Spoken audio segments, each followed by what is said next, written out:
গুলশান থেকে। জি। কেমন লাগছে চিড়িয়াখানার পরিবেশ কেমন লাগছে? জি ভালোই লাগছে, বাট অনেক ভিড়, যার কারণে হাঁটা অনেক কষ্টকর, দেখা কষ্টকর, বাট ভালোই লাগতেছে। আপনারা কি পুরোপুরি গাড়ি নিয়ে আসতে পারছেন নাকি রাস্তায় হেঁটে আসতে? না, আমরা অর্ধেক হেঁটে আসছি, কারণ অনেক জ্যাম, অনেক মানে একটু দাঁড়ানোর মতো নেই জায়গা, তো হেঁটে হেঁটে আসা কি কারণে লাগছে। জ্যামটা মনে হলো একটু বলেন তো? অতিরিক্ত মানুষ, অনেক গাড়ি, সবাই ঘুরতেছে ঈদের দিন, এর জন্য সব অটো রিক্সা।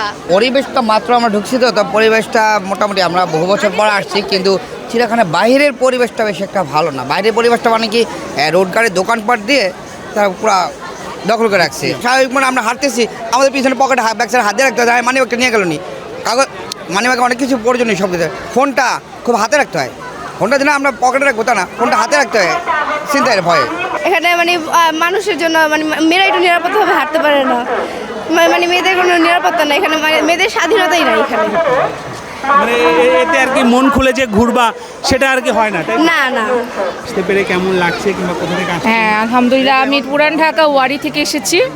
আমি আমার বাচ্চাকে চিড়িয়াখানায় নিয়ে আসলাম বাঘ ভালুক দেখানোর জন্য। অনেক দিন ধরেই প্ল্যান ছিল, যাক আলহামদুলিল্লাহ আজকে আসছি। অনেকটা গিয়ে সমস্যা হয়েছে কিনা কোনো? না আলহামদুলিল্লাহ, ঈদের সময় রাস্তা খুব জ্যাম কম ছিল, আলহামদুলিল্লাহ আসতে এই পেরেছি। জায়গাটার কি অবস্থা সামনে চিড়িয়াখানা? না সামনে মেনলি হচ্ছে গেটের থেকে একটু বেশি রাশ, যে হয়তো বা আজকে ঈদের দিন সবাই আমাদের টার্গেট একটা জায়গায় আসার, এর জন্য হয়তো বা রাশ ছিল।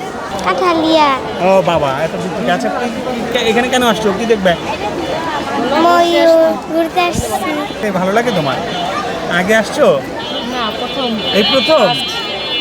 না কোনো ঝামেলা হয় নাই, ভালোভাবে আসছি। আইসা এই যে এখানেই জ্যাম ছিল, আর কোথাও জ্যাম নেই, ভালোভাবে আসছি। মানে চিড়িয়াখানার সামনে যে রাস্তা?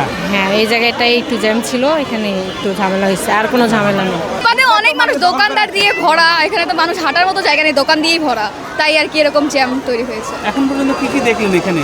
এখন পর্যন্ত দোকানপাট মানুষকেই দেখলাম, ভিতরে ঢুকতে পারি নাই। আমরা যে চিড়িয়াখানায় যারা আগত দর্শনার্থী যারা রয়েছেন তারা বলছেন যে সামনের যে সড়ক সেই সড়কের তীব্র যানজট, এবং এই যানজটের কারণে যারা নারী ও শিশু রয়েছেন তারা কিন্তু খুব এক ধরনের অশান্তি এবং অস্বস্তির মধ্য দিয়ে তাদেরকে এই চিড়িয়াখানায় আসতে হচ্ছে। আমরা ছিলাম এতক্ষণ জাগো নিউজ থেকে, আবার অন্য কোনো বিষয় নিয়ে কথা হবে অন্য কোনো পর্বে। সে পর্যন্ত সবাই ভালো থাকবেন, সুস্থ থাকবেন, জাগো নিউজের সঙ্গেই থাকবেন।